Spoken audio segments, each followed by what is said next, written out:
Hey everyone, it's Krishanti with Krishanti.com, bringing you weekly videos about psychic development and spiritual and personal growth. And today I'm really excited because we have a fun guest here with us. I'd like you to meet Jim Seymour. He's an astrologer with Starduster Services. He's been doing this for over 25 years, and he's actually married to one of my favorite dear clients that I've known for ages now. And Jim has a very unique and interesting approach to astrology. And that's what he's going to talk about today. And that is, in essence, how we can use astrology to transform our lives, to heal and to grow and to kind of work on what we're here to work on in this lifetime. Is that right, Jim? Would you say? Absolutely, yeah. So, I want to start out with a couple of basic questions for Jim here. And one thing that I've always thought about, Jim, with astrology is that there's so much basic information out there with these short horoscopes that you read, like in Cosmo or online, that give us a very watered down view of things. It's like your star sign, and this is what it's going to be like. And ever since I can remember, I would read those horoscopes and be like, oh, this has nothing to do with me, or this never happened. This is bunk. Like it makes no sense. It doesn't apply to me.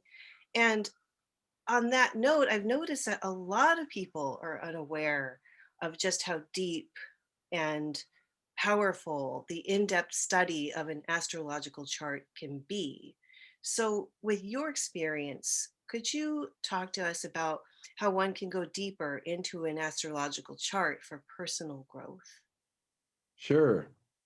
To speak to your example of the tabloid astrology, what they're really taking into account is where the sun is in what sign. So it's a very, very basic, surface level, a little snippet of information. What they're not taking into account is your ascendant, which is the point on the eastern horizon. The moment you're born, it's the constellation that's rising when you take your first breath. Um, and so that is a critical piece of information when reading a chart, because that's why the birth time, the exact precise birth time, is so important, because it sets not only the ascendant, thus telling us what your rising sign is, which gives you loads. I mean, there's a whole book written just on the ascendant. Um, but then it sets up the houses, which are like 12 pie slices of a wheel, or if you can see like a big cheese pizza with 12 slices, each slice governs a different portion of your life, a different area of your life. So we like to say that in astrology, the planets tell us what the signs that they're in, or the constellations that were in the background when you were born. When you look from a line of sight from the Earth to that planet, there's a constellation that you see behind it, right? Mhm. That tells us how. And then the houses, the 12 houses, tell us where. So, for instance, the first house is your personal self. The second house is your money and your resources and your values. The third house is your local environment and communication and early childhood education. It just goes on and on around the 12. So it's very, very deep. And I have to say that even after diving into this for 25 years, um, I've literally just scratched the surface. There are so many different subsystems of analysis. It's just, it would literally take lifetimes and lifetimes to get a handle on astrology. So it's extremely deep, and it's probably the best system we have for a very objective view of the predicament that you're born into. So I don't want to go any further because you probably have other questions. Well, that So that leads into exactly what I wanted to ask you about, which is oh, something I've cool. made other videos about, guys. Here, if you want to search for them, I went through a period of time, and I still think about it from time to time about um, fate and destiny and manifestation. Now, I personally have some issues with some of the manifestation teachings that say you can be anything, you can do anything, you can have anything you want in your life. And yet some people try and try and try and they just can't. So I feel like to an extent that sort of teaching is slightly flawed Yeah. because there is such a fate and there is, I mean, such a thing as fate and destiny. So Jim, how Does an astrological chart like reflect the concept of fate and destiny in a person's life? I really want to know about that. Absolutely. The chart is like a roadmap of your life. It's like a screenplay, and it's your script. And each planet represents how you do different things in your life. The moon represents how you feel and your intuition and your emotions and how you respond to things in your immediate environment. And Jupiter is how you feel expansive and abundant and wise and good fortune. And they all have these archetypes. So the chart represents the unchangeable past and the probable future. And my teacher from India once said, someone asked him, is it fate or do we have free will? And he Mhm. said, "Oh, it's both." And here's how it breaks down. Everything having to do with the material side of your life, the physical body, all of that stuff, that is woven into a seamless whole with all the other souls who are here at the same time. So things are literally scripted from birth down to the moment. But here's where free will comes in. If we utilize our free will to elevate and expand our consciousness, our spiritual awareness, our view of things, our attitude towards things as they happen, as our consciousness expands, the way we interpret what's happening changes. There you go. So that's a big piece of the puzzle. That's Yes, and so it's like we're not suffering as much because we know what that is. so we apply the free will to how we react and interact with different circumstances, people, experiences in our lives. Yeah, yeah, exactly. The free will has to do with your conscious evolution, and the destiny has to do with the vehicle you're in, this space earth suit that you're in. This in Sanskrit, it's called a jantra, means machine. It's a Mm. biological organic machine, and it's being influenced by cosmic energies, stellar energies, planetary energies, Wi-Fi. There's so many different energies, electromagnetic, communication, satellites, and you lie out too long, you get a sunburn. Right. But if you choose with your free will not to do that, then you won't. So it's a mystical union of both. And And I can actually feel it. Some days they feel so fated.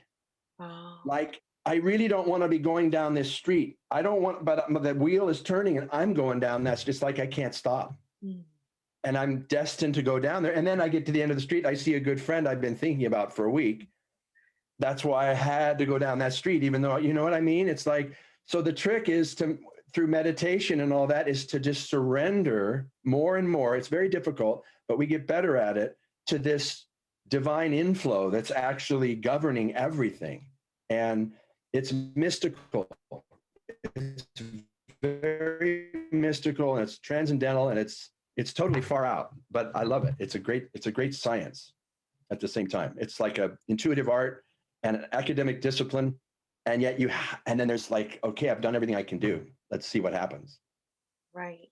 So if someone were to come to you for an astrological reading, which you do, mostly by word of mouth is how you've grown your business. But if they came to you and they said, "Look, I'm struggling with this circumstance or this pattern that always happens." Like, let's say, for example, I always get this evil boss, or I always feel like people don't give me respect. Can you look at that chart and help them overcome that pattern or heal that? If it's karma or fate, can you tell if it's karma, or how do you help somebody in a situation like that by going into their chart and pulling everything apart? I can point it out to them that here's a mechanism that's operating, and it's mainly unconscious. So the goal of psychotherapy, the goal of astrology readings, the goal of tarot and psychic readings is to make what's unconscious conscious. Yes. In other words, it's to bring us into awareness of the mechanisms and dynamics and principles and negative feedback loops that we keep doing these things to ourselves because we're not conscious of how they're working. Mhm. So it's like if a person drove an automatic transmission all their life, and then suddenly they were put into a car with a stick shift and a clutch. I wouldn't be driving that car. The person who's letting them drive the car has to tell them how that is working. Yeah. You can't drive a clutch car like you would an automatic. It'll conk out at the stoplight. I tried and it was not pretty. I'm never doing that again. So it's a lot like that. It's because we can see the patterns in the chart. Mhm. You know, Sun square Saturn patterns mean, hey, you got problems with authority. Oh, I have some of You those. know, Jim, how would you advise someone to bust through that? Like in my example, just yeah, I have major problems with authority. So work now. Finally, I work on my own. I don't answer to somebody. But how would you advise someone when you see like a hardcore square or something like that in their chart? I explain to them how it works, Mm. and then through their transits, which means the position of the orbiting planets today in the sky relative to where they were when they were born, their chart, because the chart is a snapshot of the sky for the moment of birth. So we measure the angles, and there's a whole bunch of different angles we learn how to interpret. There's 180-degree oppositions, there's 90-degree squares, Trying. there's 60-degree sextiles, 120-degree trines, yada, yada, yada. Conjunctions are 0 degree when they line up like Venus and the sun is today. So we learn what that means, and we can broadcast that or explain that to the client. And then if it's a relationship thing, the number one cardinal rule in relationship astrology is whatever's coming up for you, between you, it could be you and your boss, it could be you and your sister or your brother or your mom or your spouse, it could be anyone. If you got a problem with somebody, this really catches a lot of people off guard, but it's absolutely true. If you're having a problem for any reason, the first place, number one, is to look within yourself. Right. Yeah. Because it's never about the other person, it's about you. Yeah. They're triggering something and bringing up something in you. That's a spiritual truth. Absolutely. They're absolutely triggering something that maybe happened 30 years ago, Mhm. and it was very painful or frustrating or embarrassing or humiliating. And now it's coming up again. And then all these emotions are flooding your consciousness and blinding you to the fact that it's all happening within you.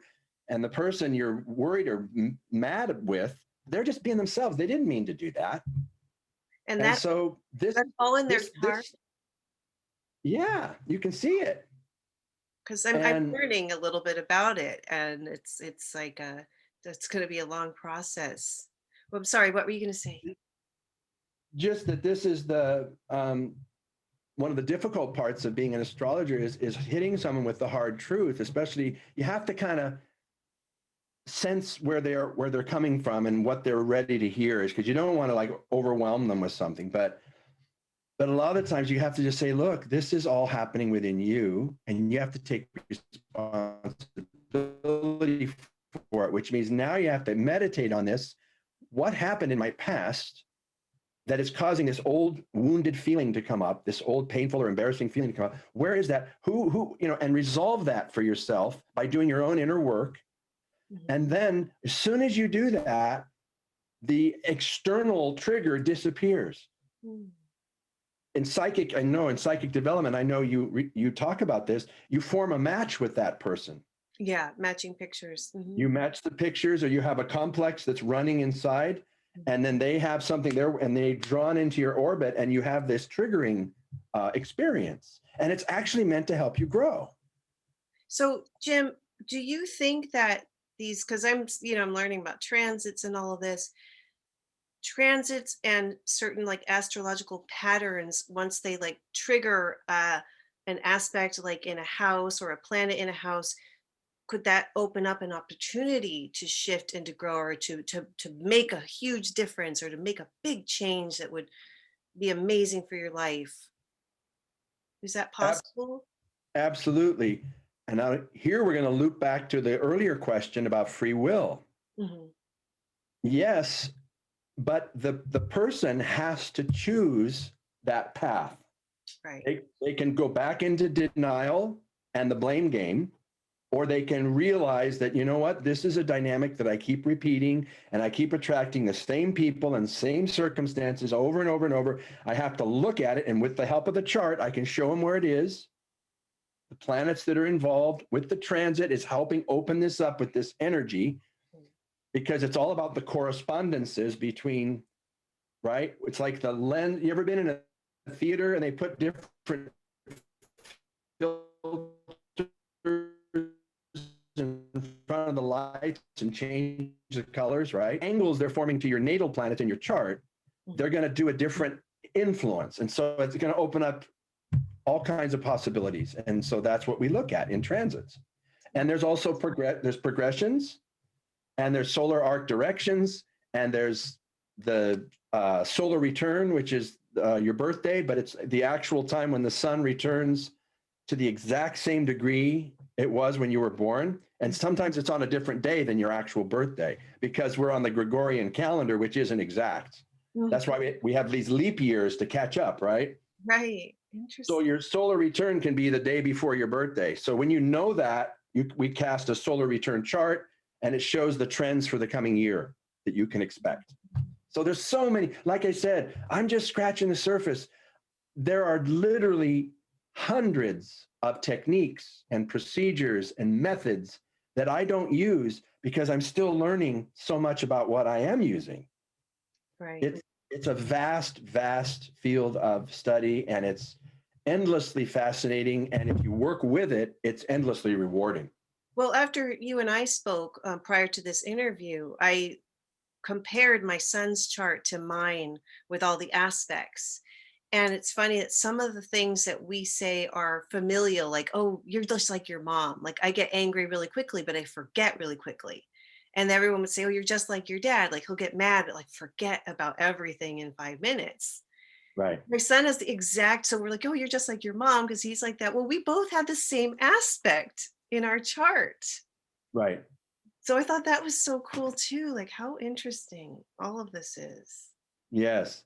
In fact, Tuesday night at the class that Joelle and I attend, it was a couple with their two daughters' charts, and they were doing comparison with the two parents and the two daughters, 4 different ways, like how this daughter relates to the dad, and how this daughter relates to the mom, and how the mom relates to that. And it was fascinating. We took 2 hours with these 4 charts, Wow. and we could have gone another 2 hours. It was just so cool. And you can overlay them and look at the different, geometric relationships, and it just tells such a story.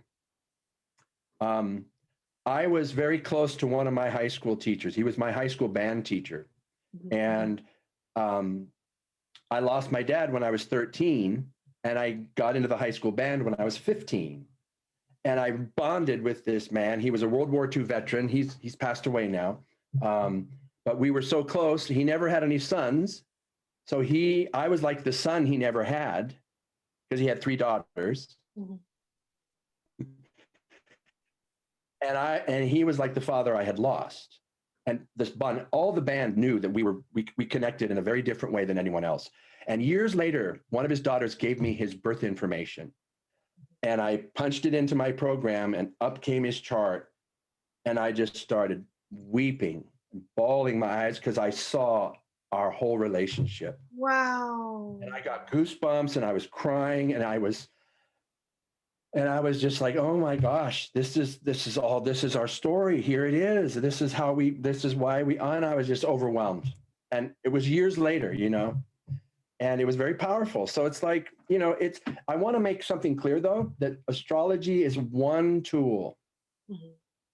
There are so many. It's not the end all be all of self-realization. There are many different paths and schools and teachings, but it's the oldest one we have. Ancient Babylonians used it. Absolutely. And according to the Vedas of ancient India, astrology was handed down to humanity from the beginning of the creation for this very purpose, for self-realization, and also so humans could synchronize their lives with the laws of nature and the rhythms of the seasons and the tides, and so we could live more peacefully and prosperously, because we were in sync with everything. Instead of what we're doing now, we're totally going against the laws of nature. We're clashing with nature, and we're causing global warming, and nobody's living by these divinely given these tools. They're just tools to help us. Right. So it's really fascinating. So just to clarify, I practice tropical Western astrology. Mhm. Okay. There are dozens of other systems in the world. There's Celtic, there's Egyptian, there's Persian, there's Hermetic, there's Vedic in India. All over the world, there's Chinese astrology, which is very popular in the media. I just thought of that was I read the I Ching a lot and I was like, wait, I know that there's just got to be a Chinese system for astrology as it talks Right. about the constellations. I thought how interesting in another part of the world the constellations are completely different names and it's just so fascinating. Isn't it neat? Yeah. We fail to make the connection. Like when we have Wi-Fi here, so we have to move our tower to a certain spot to get the best coverage Mhm. and the healthiest coverage. There's a way to diffuse it so it's not, So in the same way, we're living in a universe that has innumerable stars. You can't count them. There's so many. And when I was in India, they said, this is one planet orbiting one star in one solar system, in one galaxy, in a cluster of galaxies, in a universe. And there are more universes than there are grains of sand on Wow, all the beaches of the world. that's beautiful. Think of that. So it really puts you like, it makes you humble, it makes you grateful and like awestruck, like, oh Yeah, my goodness, this is such a fantastical journey we're on. it's mind blowing. It's Unbelievable. mind blowing. Yeah. So yeah, Now, Jim, how can people reach you if they wanted to book a session? I know you don't have a website, but you said you have a Facebook page or I do have a Facebook page, okay, Starduster Services. okay, I'm on LinkedIn. okay. I'm on Instagram. Um, and I prefer to funnel all my contacts to my email address, which is starduster, STARDUSTER 108, the numeral 108 Mhm. at Gmail. Okay, and we can put all those links below on YouTube, so you guys, if you're interested, you can check it out. Cool. But I just want to thank you so much for taking the time to be here today and to talk about this because it's so good to know. On this channel, I talk all about psychic development and spiritual and personal growth, and astrology, as you said, is just it's a very powerful tool to get to know oneself and to Yes. work through the karma that we're all working through in this lifetime. Yes. And I always emphasize that the best readings, the most accurate and useful and enjoyable readings are when the client is really enthusiastic to know about themselves, Same really here. inquisitive. Yes. I don't do well with, like debunkers who want to challenge me to like, when did I have lunch? What time was it? It's like, We're I beyond don't, that. I just like kind of shut down. It's a flow of energy, and so the more enthusiastic the client is and the more happy I am to be giving the reading, it just opens up and it channels through everything they need to know, and it's a lot of fun too. I totally know what you're talking about. It's the best. It's so rewarding. So that's my humble, you know if, to bring that enthusiasm, that inquisitiveness, that Mhm. sincerity about really making a change in your life and being willing to do the inner work, Yeah. because that's like the homework assignment after the instruction is like, okay, now take this and run with it. And it works. The thing about people are like, oh, more work, but it's fun because you feel the difference and it changes your life. You know? Once you change your perspective, everything you perceive changes. So Yeah. that's how we change the world. We don't change the world by physically reaching out into the environment and trying to change things. We change by changing our perspective and our consciousness within, and then we see it differently, and it just morphs into this other, like when you fall in love when you're like in college, everything's great, man. You're on a pink cloud. But not the world is the same. It didn't change, but you have changed. So So that's just such a really big. It's such an important point thank that you. it's all in here. So I agree. Thank you, Jim. Get everybody all the links below. And it's just so fun talking to you today. I really appreciate it. Thank you. It's a privilege, and thank you so much for your generosity. I appreciate it too. Thank you. Okay. Okay. Bye.